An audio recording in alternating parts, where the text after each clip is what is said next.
Is that why you chose Symmetry when you realized what you could be doing with this opportunity because of your recruiting background? I mean, do you want to kind of share? No. You want to Not at share all. that particular piece? No?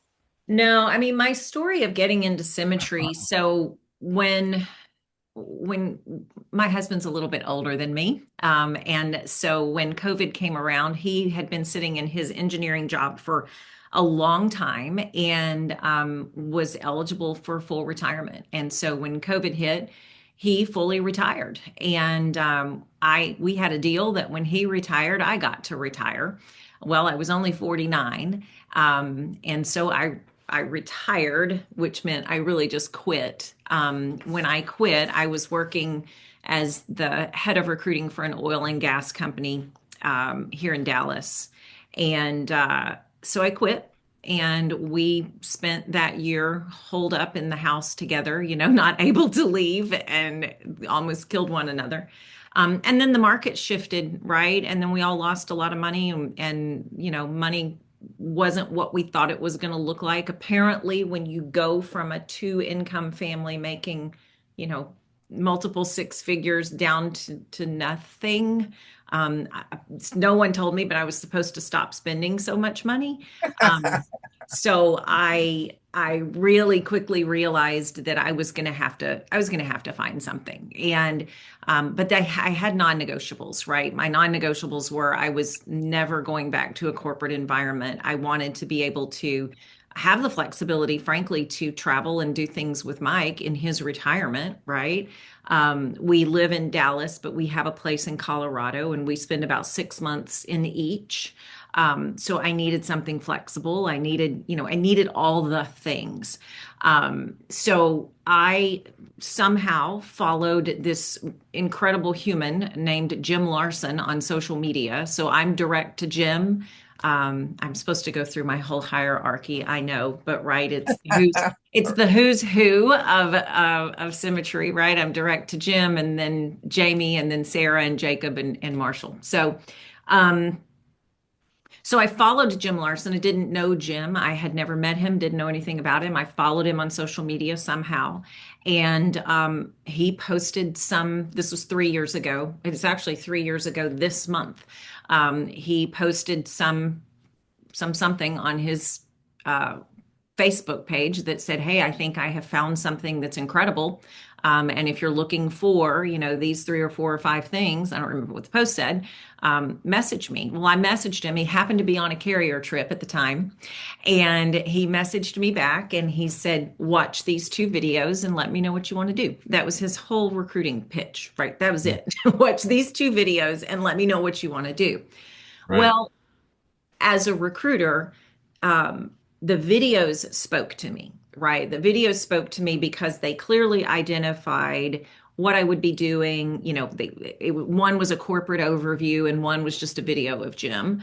And the corporate overview clearly outlined compensation. It clearly outlined flexibility. It talked in general about leads and things. And so I kind of just sat back and was like, I could do this. Like this, I can do. I really never, Sean, I never saw myself. It honestly didn't even occur to me that I was going to go out and build what I really thought I would just come in and do, because we really only needed like $3,000 to $5,000 a month. That's all I needed to be able to travel, because that's why I'm here. Travel is my love language, and that's what I needed. So I thought, well, I can go in and do 7, 8 policies a month, and have my travel budget. Right. So I got here and really quickly realized that I was sitting kind of on a gold mine, because I have the skill set to build. I didn't have the skill set to sell insurance, and you'll never see top producer or elite producer behind my name ever. But I had the skill set to be able to build in spades.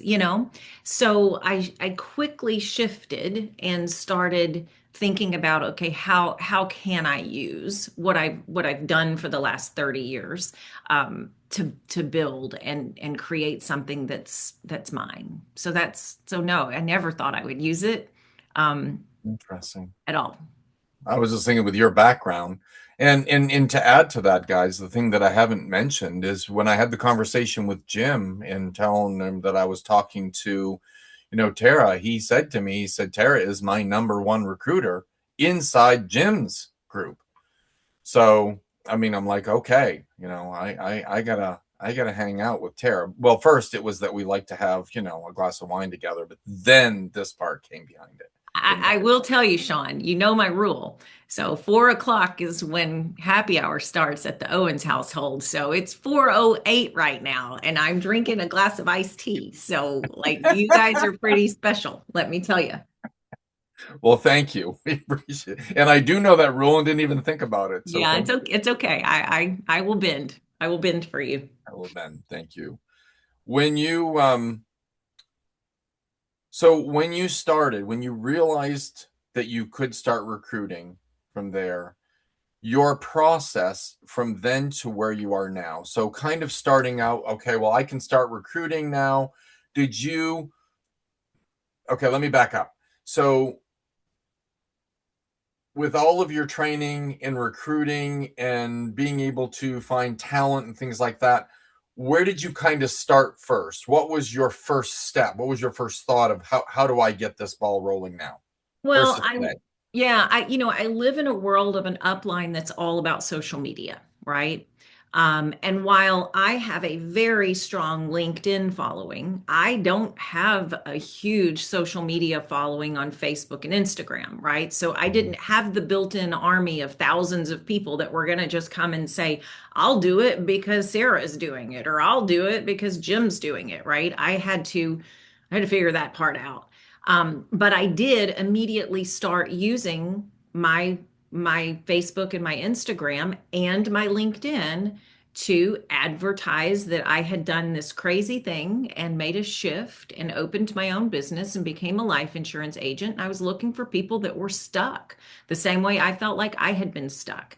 And I got real honest with my social network about what what I was looking for and what made people successful here. And then I didn't break anything, Sean. When people would reach out and say they were interested, I did exactly what Jim did. I sent them 2 videos. You let me know if you're interested. That was it. That was what I did in the beginning. And while that works on a certain type of person, I I realized that it worked on that social group that my upline works with because they have that following. If you go look at Jim on Instagram, I don't know how many people he has following him. Like, I think I may have 1,000, maybe, right? And also, I don't have I'm not able to attract the same kind of people that Jamie Susie is, right? So I really quickly realized I couldn't recruit the same way they were recruiting. I had to make this process work for me. And so one of the first things I did is I clearly defined who are the people that I want to work with, right?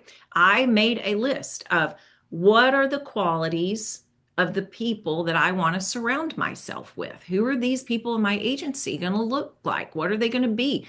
And I very quickly realized I wanted professionals. I wanted people in my organization who had come from a corporate environment, and because I could talk to them, right? I understood them. I understood their pain points.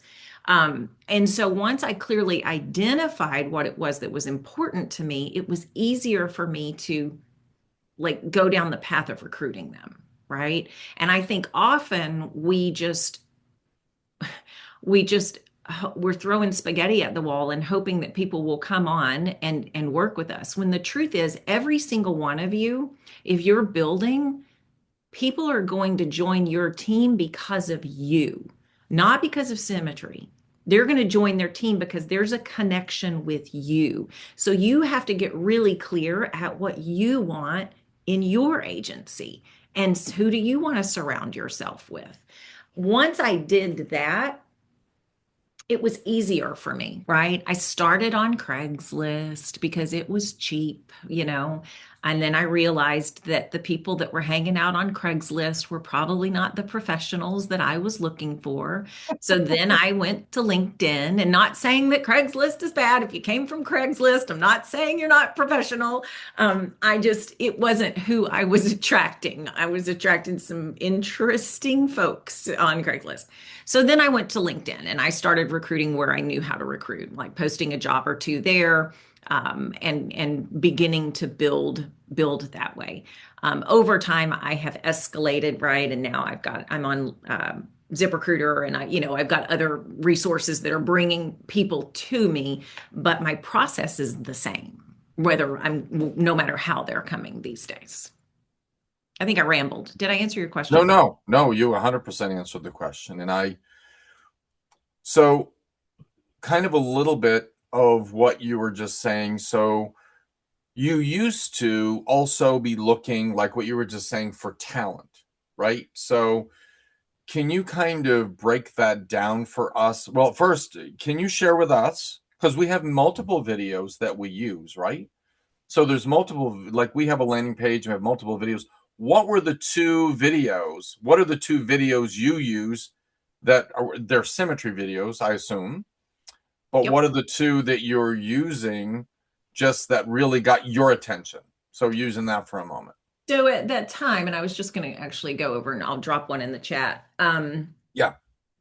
At the time when I first started, I don't even remember what the two videos were. Okay. One was probably like that little 2 minute symmetry, woohoo, we're great. Please come work with us kind of video, right? And the other was a corporate overview, a recorded corporate overview from a Zoom meeting. Okay. I think it was Jamie, honestly, that was the corporate overview, because I don't think Jim was still relatively new, and I don't think he had one yet. There's so many out there. But going back to people are going to be attracted to you, what I Yeah. quickly did is I modified. I took a video. I created my own video, and I'm going to put it here, and you guys can feel free to watch it and copy it. I don't care. There's nothing secret about it, right? But I did a video of myself. It's just under 5 minutes, right? And anytime someone applies, I send them that video. And it's just 5 minutes of here's who I am, here's what I do, here's what I'm looking for, here's what this position is, and here's what it's not. If you're looking for a paycheck, a W-2, Monday through Friday, 9 to 5, and you're going to get paid just for showing up, this isn't for you. Don't even bother, right? So I send them that first, and then ask them to connect with me. And if they're interested, they send me an email, and then we move forward. My second video that I share with them is a corporate overview. I still use Jamie and Corey. I think it's a really good video that talks about their growth, and it's just a recorded corporate overview. But there's hundreds of them out there. Everybody does them. You've probably got one. I actually need that's on my to-do list, is to create a corporate overview with me and a couple of my agents that we can start sharing. But to-do list is long. But I highly recommend that Ashley and Wendy and Jerry, and you all should have your own video that speaks, so that you're speaking to the person that you're going to be interviewing with, if you choose to do this method, right? It needs to be you. Okay. And I like it, Tara, because we've been talking about it even recently. And inside this particular group, you can speak freely about what we're working on, because this is the team that's working on those things that you're working on with us now, right? Yeah. Yep. So in our interviews and what we're doing, one of the things that we're noticing is Brian's doing an interview or I'm doing an interview, and it says our name, Cochrane and Vogt, and then they realize, and then so like you're saying is now you've got a video that is you personally, and being able to personalize that so they know when they do the interview it's going to be with you.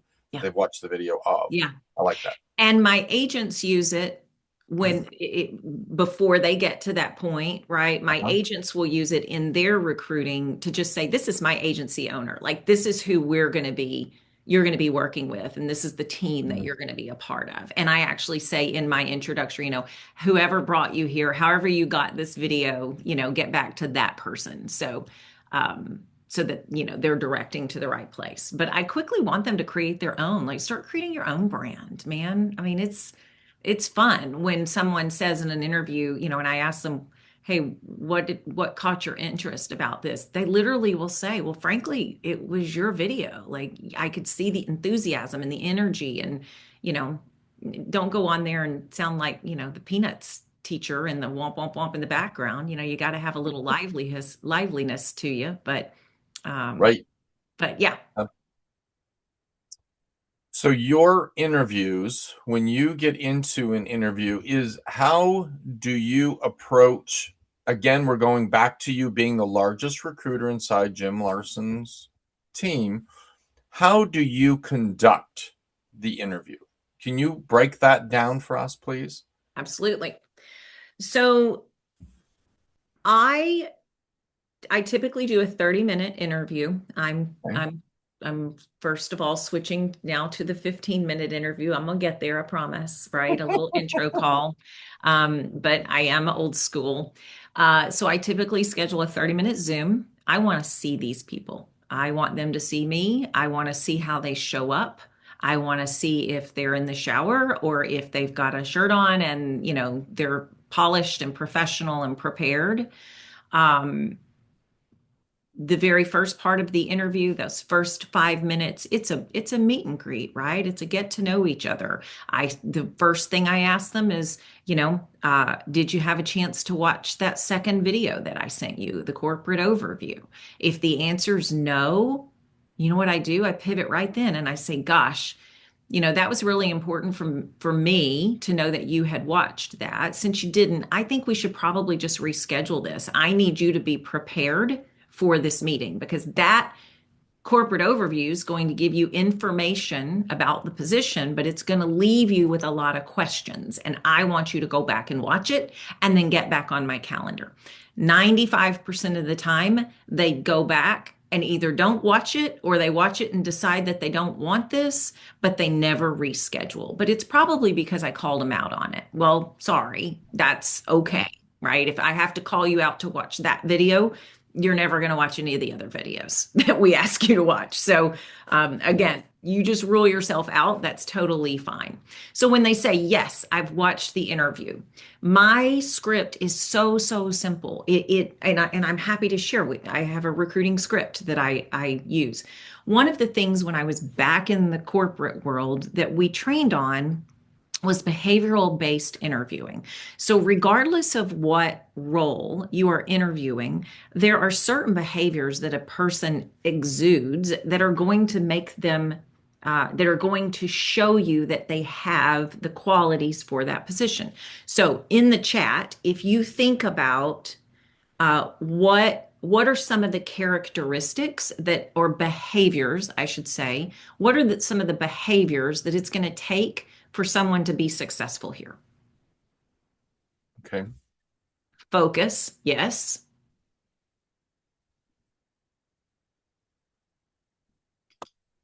Grit, 100% grit. I call it hard-headedness, stick-to-itiveness, grind, good communicator, excitement. All those are perfect, right? So when you go to define focus, yes, when you go to define what it is you're looking for, strong stomach, you That's are, Brian. yeah, you are, oh, sorry, Brian. Yes, you're right. So you've just defined what are the behaviors that you're looking for in this person to see if they're going to have what it takes to do the work here. So, if I can share my screen for You a can. second, Yep. I'll just Hold on show one you. moment. Now I got to figure out where I am. So hold please. I should have had this pulled up, but we're just doing some things It's on. all right. While you're We're doing just that, I just want to mention that you don't have an Ashley, or sorry, Ash or me. You're doing this all by yourself. All And by you're the myself. top, and you're the top recruiter in Larson. Correct. So no excuses. Yeah, so no excuses. No.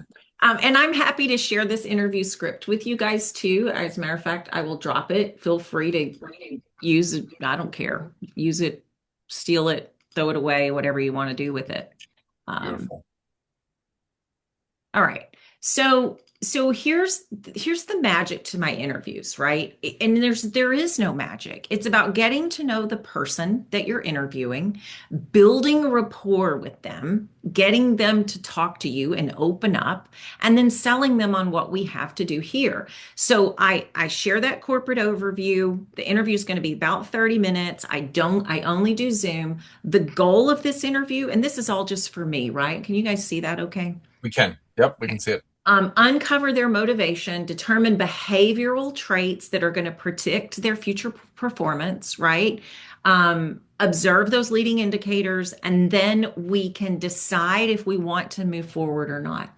So, what I do is I have created these behavioral based questions that are going to help us identify if the people have that commitment and excitement and communication skills and grit and all of those things.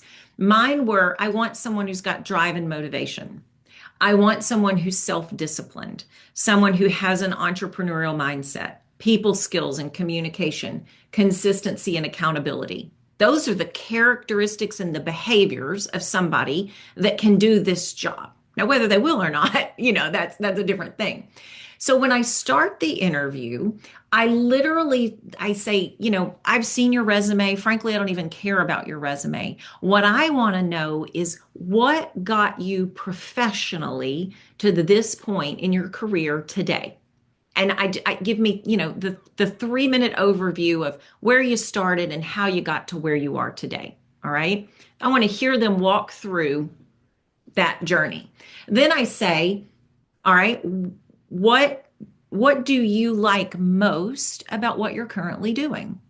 That's going to give me some tips, right? If someone says, I really like that I am never at my desk and that I don't know, whatever, right? Somebody who loves that they're always on the go is probably not going to like this job. You guys, we spend a lot of time sitting at our desk, calling. If they say, I really like the flexibility to, be at my kids' games, and I have that flexibility here. Great, perfect. Now, whatever they say, it should give you some insight into them, right? If you could change 3 things about your current situation, what would those 3 things be? And I write those 3 things down because that is how I'm going to sell them. When I get to the point where I'm going to sell them, I'm going to use those 3 things as the way that I sell them, period. And then I ask them, what's the most exciting job you've ever had and why? I just want to hear what they like to do, right? Yeah. Notice that I'm probably 10 minutes into this conversation and I've not yet said a word except ask a bunch of questions. Oftentimes, I see people who are new at recruiting, they show up and they throw up, right? You literally show up and just start spewing information and you never give the person a chance to talk. You're not hearing what they need to hear from you. So we're finding out what they need to hear from me. Now, I'm going to ask them. I usually do 1 or 2 behavioral based questions. You're not going to have time to go through all of these. But what happens with these questions is it stumps them, right? These are not easy questions. But if I get the feeling that this person, like if I'm wondering about their entrepreneurial mindset because of one of their answers up here, I'm going to ask them, have you ever taken the initiative to start something new, like a project or a side hustle or a personal challenge? Maybe you ran a marathon. What motivated you to even do that? And then I listen. And then, okay, great. So you decided you wanted to run a marathon. Tell me about that. How did you approach it? Did you go online? And you can't, this is where you got to be really good at just shutting up, right? Ask that question and let them talk. It's very easy to be like, did you go online and get a schedule? Did you get a coach? Did you whatever? No, the question is, how did you approach it? It's going to give you insight into how they would approach some of the problems here or not, right? Right. What was your biggest obstacle you faced in running that marathon? And then how did you overcome that? You see how I'm pulling out the behavior of that person that's going to tell me if they've got the entrepreneurial mindset. You guys, I didn't make up these questions. I literally went to Chat GPT and said, I'd like a list of behavioral based questions to help me to uncover if someone is self-disciplined. All right. Mm, So once okay. you've defined your your behaviors that you're looking for, go play with chat and let it help you come up with those questions. Typically, I can figure out within one or two questions if I even want to continue talking to this person, right? So pick a couple and then move forward. I give you a pro tip here. Really, the indicators that you're looking for is how are they handling these questions? Are they giving them thought? Are they making up the answers? Because you can also tell that when they just make stuff up.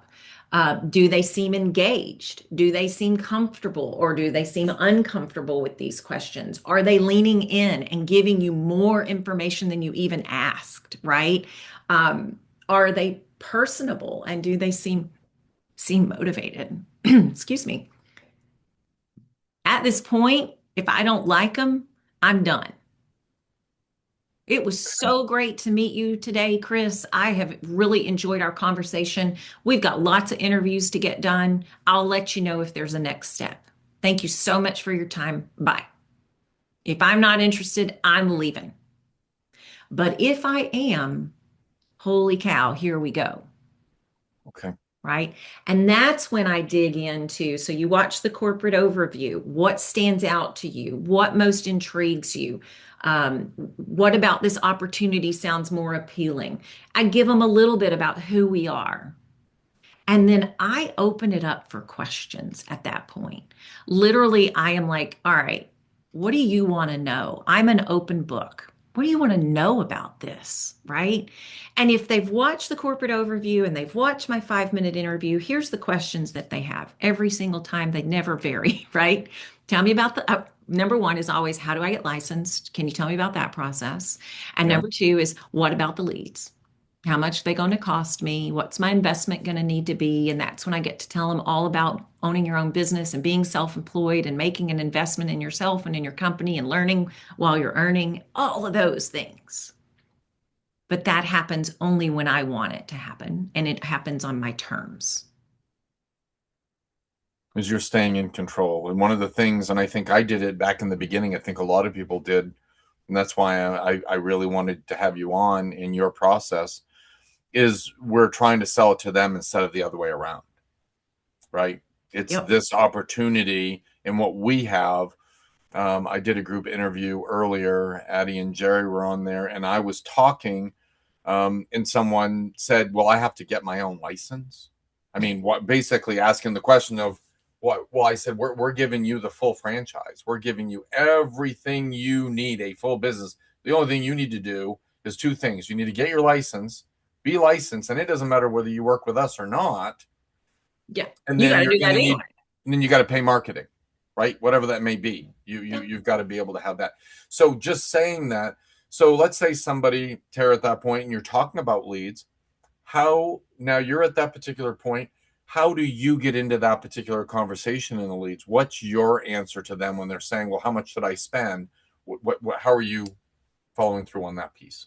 So my goal is to always first and foremost say to them, the number one objective that we have when you get on board is to get you to profitability just as soon as possible, because you're going to invest some money to get to that point. And I want you profitable just as soon as humanly possible. Let's pay yourself back for the investment and then let's get moving.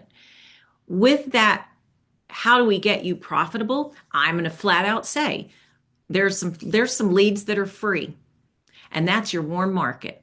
That's your friends, that's your family, that is Uncle Bill, that's all the people in your network. We're going to first approach your warm market, introduce yourself as an insurance agent, and tell them you need to practice because you don't know what you're doing yet. It's your warm market. it's that flat tire script, right? It's your warm market. You can just say, hey, you know, I don't know what I'm doing. I need to practice. And then I tell them the real story of Tara, which is I made $27,000 in my first 2 months of business on my brother and his wife and my stepdad. And right, because I literally just said, I've done something silly. I've become a life insurance agent and I need to help people, right? And we worked with them. So we're going to work your warm market first. All right. Then we are so very fortunate that we get to affiliate our businesses with Symmetry Financial because Symmetry has a whole process where they go out and do all the upfront cost to acquire leads. Leads are people who have raised their hand to say, I am interested in learning more about either mortgage protection or general life insurance or an annuity or an IUL or whatever that is. Symmetry takes all of that cost and absorbs it. They bring these leads in, they dump them into a database, and you have the option to go out and purchase those at a very, very discounted price under what it took to actually generate those leads. So our leads literally cost anywhere from 40 cents a piece up to $55, $60 a piece.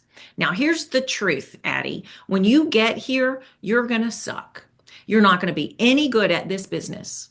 You don't know which scripts to use. You don't know which policies to find. You have no idea even how to spell underwriting, right? So we're not going to dump you into a $60 lead ever in your first 3, 6, 9, maybe 12 months. I don't know. That's going to depend on you.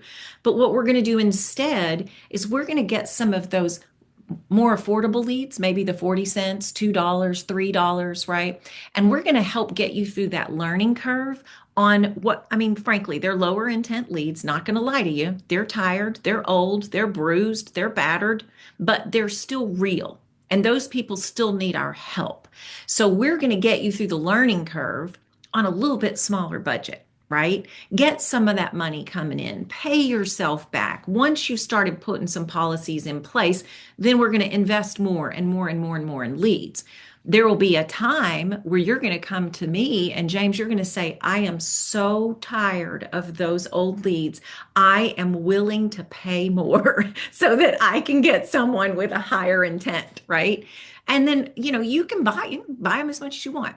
But here's what I've learned. The agents who get through the learning curve and get profitable the fastest are the ones who are comfortable investing in the leads quickly and investing in them regularly. I'm going to recommend by the time you're in your second or third week, you're averaging $200 to $250 a week on leads. If that is not something that you can do, then you tell me what you can do and we'll get creative with it, right? But I'm telling you to get through the learning curve. That's what you should expect, is that you need to get that 2 to 250 range really, really quickly. And then I tell them about people on my team who are spending $1,000 a week on leads, right? And they didn't get there quickly, but they did because they quickly realized that was how they were going to get to a 20 or 25K month. Does a $20,000 month to you sound bad for a $4,000 investment? Mm-hmm. No, sounds pretty good. If I could get 20K in my pocket every single month, I'd do that, right? 4K doesn't sound that bad. So it's more, and so then I'm like, does that make sense? How do you feel? Behavior, right? How do you feel about that kind of investment? Where will that money come from? Do you have a savings account? Do you have a credit card? Do you have a Peloton that you don't use that you can sell? Where will the money come from? I do not skirt the issue. You're going to have to invest in your business. Yeah, absolutely. You do. You have to invest it. I mean, the good example, the first thing I thought of as you were saying that, Wendy is, I think, if I'm not mistaken, I think she's like $800 a week, somewhere right in that range. But if you look at the numbers, it's because she has become great at her craft and she invests the money into it at the same time, right? So you Because can she use, has the confidence that she's going to make it back. right, She has seen the success to make it back. Yeah. right, absolutely, 100%. And I love that, Tara, that you're, um, really digging into explaining to them. And the number you were talking about, I was going to ask you, and you already said it, about $200 to $250 a week. That's really the number. I've heard that a few other times, that's the number they need to be investing if they're not starting off with some warm market, Yeah. or doing a little bit of a mix of the mixture together. And we do, I mean, to be completely transparent, the first 3 weeks that they're on board, I literally only have them buying the H leads. I mean, I want them to learn how to get them into funnel. I want them to learn how to use the dialer. I want them to get beaten up. I really do. Like, you've got to get beaten up a little bit, that teaches you to pivot. It teaches you to overcome objections. Frankly, it thickens your skin a little bit. So you gotta go through that. And with that, we're only spending, $50 a week. So Right, save your money. right. $50 to get beat up and kind of go through that process. Yeah. And we all know we've been there. Those things, those hurt. They hurt bad. They do. They do. They did at one particular point, but you got to get through that. And I think the people that make it, I think one of the things, and I was going to ask you the question, but you just answered it. For the people that get through that piece, those are the ones that succeed, right? Mm-hmm. They're going to be okay because they made it through that and continued on instead of just giving up. Yep. I have an agent on my team. She's been here 8 weeks. 8 weeks. So I don't know if you guys use this metric or not, but we kind of have two metrics that we strive to hit very, very quickly. That's the 1,000 dials and the 20 sits, right? So I said to Dana when she started, I said, I want you to get through 1,000 dials. Well, you guys, if you were on Pode Call, you saw her the other day, right? Yeah. Dana has been here just maybe 9 weeks, not long at all. And I said, I need you to get through 1,000 dials. And she was like, well, how long does that typically take someone? And I said, well, some people have never done 1,000 dials ever, in their whole history of Symmetry. I said, it's up to you, Dana, how long you want it to take. And she goes, well, I don't know. So she's been here 9 weeks and she's made 3,200 dials. Wow. Right? And she's like, I'm like, let me at him, Scrappy Doo, like, let me at him. And that's showing my age. I know it is, but, yeah. But, and then I have, somebody else who onboarded at this very same moment with her, who's yet to make 100 dials. Mm-hmm. Right? It happens. And they're the ones telling them the system doesn't work. Oh, this is it. Yeah, it completely sucks. Totally. Yeah. Except it doesn't. We all know that. But again, I can't drag them through it, right? I plugged them into the exact same system with tools, with all of the learning opportunities as Dana, and they run with it or they don't. Okay. This is way off topic, not off topic, Okay. but it's something I was talking today to a couple of my agents about when they were asking, what is the sticky factor, right? How does that recruiting funnel look for you? So I pulled up some numbers today. I have been on ZipRecruiter for about 7 months, I think, total. I've had just shy of 3,400 applicants in those 7 months. I've done 684 Zoom meetings, interviews, and I've onboarded 39 out of that 684. I'm at 7 writers for the month. Think of your funnel, right? Yeah. I want you to understand, this is really, really important. I want you to understand that you are going to kiss a lot of frogs. And it's okay, right? Jim and I were talking last week, and I mean, complete transparency, I was a little frustrated because, we all have those days. And I'm like, people that I onboarded with, like Joe and Jill, Anderson, they're at 120 and I'm stuck here at AO at 105, Jim is a master, right? But he literally said to me, he said, a whole lot of this business, Tara, is luck. right? Especially from a recruiting perspective. A whole lot of this business is luck and lucking into finding the right person at the right time. And he said, frankly, you just haven't been lucky yet. Your numbers are great, right? But you just haven't been lucky. And I've had good performers. I mean, I did manage to get to AO, like I've had them, but every single person that wrote in the 3 months that it took me to get to AO, every single one of them is gone. Gone. 6 months later, gone. Or actually, it's been a year. It seems like 6 months. It's been a year. Gone. Right.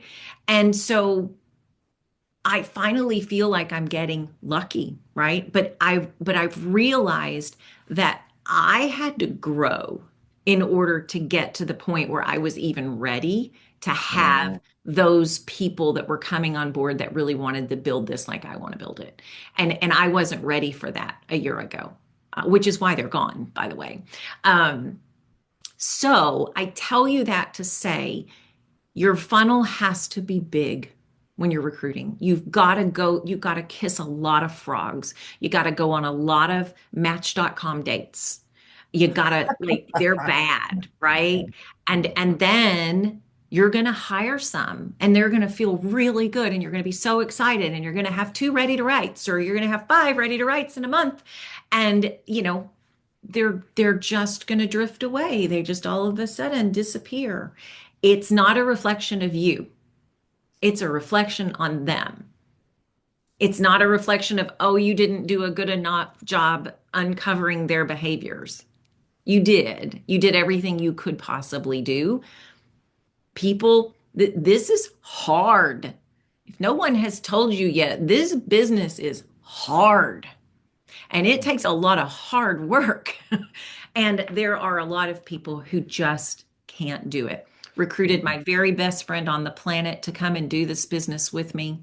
And she also was a recruiter. So I was confident that we were going to go to the top of this company together because we were going to kill it, And she was a professional at showing up to all the trainings, all the calls. She was on all the Zoom meetings. She did all the things to be a part of Symmetry. And she just couldn't understand why she wasn't getting paid. And I said, well, you don't get paid just to show up here, right? You got to work. And so many people, you guys, are coming to us with that W-2 mentality where, if I just show up and stand around at the coffee machine, I'm still going to get a paycheck. Well, you don't here. So you got to have that big funnel, right? And you got to constantly be filling the funnel up. You got to constantly be recruiting. You got to be constantly interviewing. You've got to constantly be getting ready to writes, and you got to constantly be ready for them to just disappear. And then hopefully you get lucky every now and then, like Jim said, And how many interviews did you do? Did you say 680? 684 in the last year, 7-10 months, it's a lot. Yeah. It's a lot. I know there's a lot of times we've gone to talk and you can't because you had another interview that just popped up. Right? I typically do, I typically schedule anywhere from 15 to 20 a week, Zooms, 30-minute Zooms. And I typically have 5 or 6 that don't show, Mhm. and I'm averaging, I'm averaging 5 to 9 ready to writes a month at this point. I need to quadruple those numbers, Yeah. So which is why we're having you on in that next step, right? Yeah. Which is what we need to do. I think it was Danny that wrote this. I had to stop trying to get everyone to do the things I wanted them to do and just go find the people that already wanted to do the things. We find gold, we don't make it. So good. Because it's true. Because I know I was doing that and trying to work with people, and you don't have any money. But if you come in here and tell me you have literally no money, you have no way, you can't even get your license, well, it's just not going to work. So that's that, Sean, is a behavior that that person has established in their life. And the reason that they're broke and the reason that they don't have a good job is they've never developed the behaviors to allow them to get a good job or to be successful in something. I don't mean to be mean, but that's just the way it is.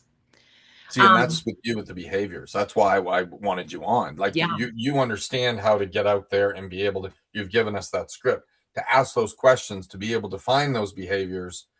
So we're doing the best we can to find the right people instead of wasting our time on bringing somebody on, that kind of thing. So we can work with the people that want to be doing it.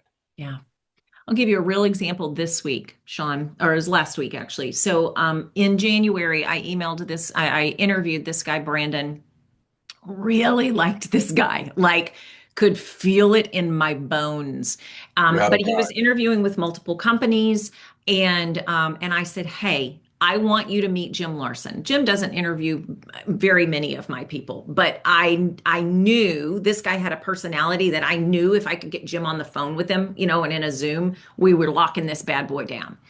And so this is in January. We scheduled, I said, I want your commitment, Brandon, that I get it. Go interview with all the companies. I want you to make sure that you feel like you're making an educated decision and that you're making the right decision because I don't want you to leave. But don't make a decision until I have a chance to get you on the phone with Jim. We scheduled an interview the next day with Jim, right? The next morning, Brandon texts me, "I've taken another job. Appreciate you. Good job. Have a good life." Great. Good luck to you. Hope it works out well. Keep my number in case it doesn't. So last Thursday, I get an email from Brandon. "Hey, this is Brandon. Hope you haven't forgotten about me. It did not work out in my Medicare sales position that I took. Duh. And I'm interested in getting back on your calendar." So I said, "It's so great to hear from you, Brandon." I didn't remember who he was, by the way. I had to go back and look at my notes, but I go, "So great to hear from you, Brandon. Here's my calendar. Get back on there and we'll get some time together." So he messages back and he was like, "Hey, I'm working, 9 to 5. I don't have anything. Can you do an evening?" And I was like, "I can't this week, but I am going to be in the office on Saturday morning. Here's my calendar that's open for Saturday just for you. Put some time." So I got up. I had to actually put on makeup and, be alive on a Saturday morning, which I don't really love to do. Sat here at 11:30, got ready for my Zoom. Guess who didn't show? Mm-hmm. Didn't show. So I'm pissed. Sorry if that's okay if I can say that word. I'm pissed, right? So I text him, "Hey, I'm on the Zoom. Are you having trouble joining?" Nothing. I called him, went right to voicemail. Nothing. Sent him an email. "I'm still in here. I'll wait until 10 after our start time and then I'm gone." Nothing. So he emails me yesterday at 7 o'clock in the evening yesterday. And he said, let me go find it. I'm still angry about it, by the way. Not gonna lie. You feel the feels. Yeah. He says, "Good afternoon, Tara. I apologize for missing our scheduled interview yesterday at 11:30. I just got unexpectedly busy and completely lost track of my schedule. Would next Saturday at 12 o'clock work for you to reschedule? Please let me know a convenient time if that doesn't suit. I thank you for your understanding. Best regards, Brandon." How do you think I handled it? Bye-bye. That's What did he tell me? What did what he just do? What did that tell me about his behavior? Commitment. No commitment. No commitment. Jerk. No jerk. No professional. Yeah. Right? So many things. So this is what I responded. "Hey, Brandon, I'm going to pass on rescheduling. We've now had multiple scheduling issues, including a missed interview this weekend after I opened time outside my normal schedule to accommodate you. At this stage, I'm looking for people who follow through on commitments and respect the time set aside by others. I wish you the best in your search and appreciate your interest." Adios, muchacho. If you get Brandon Johnson, you better pass him up too. Because I'm telling you, that is what he's going to do. He's going to get in here. He gave that Medicare job 3 months time, and oh, this is hard. I can't do it, right? And he's going to come here and do the same thing. I'm not wasting my time. And that's the thing, like your time, the commitment, but then he didn't respect your time to even say that you're doing a special time on Saturday. He didn't Right. respect that enough. It was just a later when it was convenient to him, he got back to you. So yeah, Yeah. no, Yeah. I'm with you. That's Yeah. good. That's good. So Tara, this is I tell go you ahead. that story because you guys, we have something incredibly special in our fingertips. I mean, incredibly special that we are doing here. And if people can't see it, then they're just blind, A. But mostly it's because they're not willing or able to do the work that requires for that success. The commitment. And I say that all the time. I said that I today on doing the group interview. I was talking about the opportunity that we have. People don't understand. There might be something else out there, but they don't understand what they have a hold of here. Mm-mm. I even talk about the fact that it is a franchise. You just don't have to pay for the franchise. You have to do the work to be able to have the franchise. That's the difference. So it's, do you have the commitment, or will you come in and be able to do that? Does anybody? Oh, go ahead, Sarah. I have started using the word self-employed, and I find that Mm, triggers a different level of understanding for people. yeah. 100% commission, yada yada, right? But I find that when I say the words self-employed, there's a light that goes off.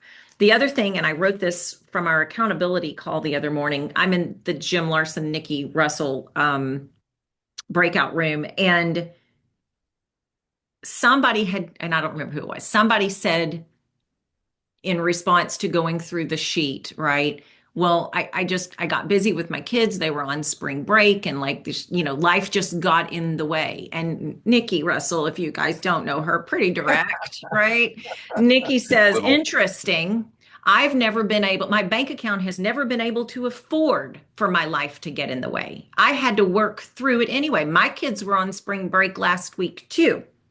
And then she said, get accountable for showing up to your business and realize that you are self-employed, or go back to work and be accountable to somebody else at their time, right? But you got to turn that side around. And then she said, you came here with big goals and you're given mediocre effort. Mm, And I was like, oh, I feel so sorry for that person because that just hit them right between the eyes. And then I was like, no, it's true. But it is I true. find that self-employed statement, it shifts it just a little. Yeah, it does. I agree. I love Nikki too, Ashley. Oh my God. Yeah. She's a Yeah. she I is a can't great. even say out loud on here what she told me when you and I were having lunch with her that day. I literally can't say it out loud. What she said. No, that doesn't surprise me at all. The memes that she sends me on Instagram are incredible. Absolutely. I know we're up against time. Does anybody have a question that I didn't ask Tara today about? Anybody have anything? And then let's start sharing her some love if we could, guys. But anybody have a question? I don't know who said it, but it caught my attention just recently. They said we stopped allowing the interviewee to interview us. Does that apply? Do you? It absolutely does. And there is a point where they should, right? They're Right, making right. a decision, but it's only after you've gotten halfway through that interview script that you allow them to interview you, because you've now decided that they're worth letting them drill you a little bit. Yeah. Make sure they're worthy of our time before they start taking it. And if they come in and they're ramrodding the interview in the beginning, and I've had those, right? I'm like, whoop, hold up. And I literally have said this before. Listen, I already have a job here. Like, the purpose of this interview is for you to convince me that I should want you to come here. I already have a job. Like, you don't. So chill it out, you know? Chill. I can't remember who That's said what my it. granddaughter says. Instead of chill out, she says chill it out. So Relax. chillax. Sean, do you remember who said that? I don't. I've got Remember all kinds somewhere. of. I think Danny Young. If I was to talk to him, I'd probably give it all to Danny Young. Every single think time it I hear something, that was Danny Young that said wasn't that. him, but No, thank I you, don't Terry. remember who it was. Yeah, Well, I but it's true. appreciate you guys. I dropped Yeah. my phone number and I dropped my email address in there. I'm an open book. Listen, the truth is, you know, there are so many qualified people out there that want something that we have. I don't care sharing all the tips and tricks with you guys because we're not even fishing in the same pond, you know? Like, let me know if you want help with a script or if you want a sample job description. I'm an open book. I could care less. We're not in competition. So, you know, please connect with me on social and do all the things. And I've really enjoyed chatting with you guys today. Oh, we really appreciate you. We appreciate you putting off your cocktail hour for an hour to come in and talk to us. There And better be a Cosmo down there waiting for me. The great thing about having a husband that's retired, he does all that for me. So I was like, yay. that's great. That's great. We'll have you around more often, Tara. Thank you so much for taking the time today. Absolutely. I'll look forward to seeing all of you in Denver. 100%. We'll all be there. Okay. Bye, Thank guys. you, ma'am. Thank you. Everyone. Yep. Bye. Anybody staying in to dial, we're doing the dial session this evening. We're just, instead of going over to the new Zoom room, I don't have another meeting separated. We can just stay right in here for anybody that's going to stay in and dial from 6 to 8 tonight. You need to end this call though, so we can for the recording. Oh, okay. Well, let me just stop recording. Can you do that? Yeah. Okay, that'll work too. Thanks, guys.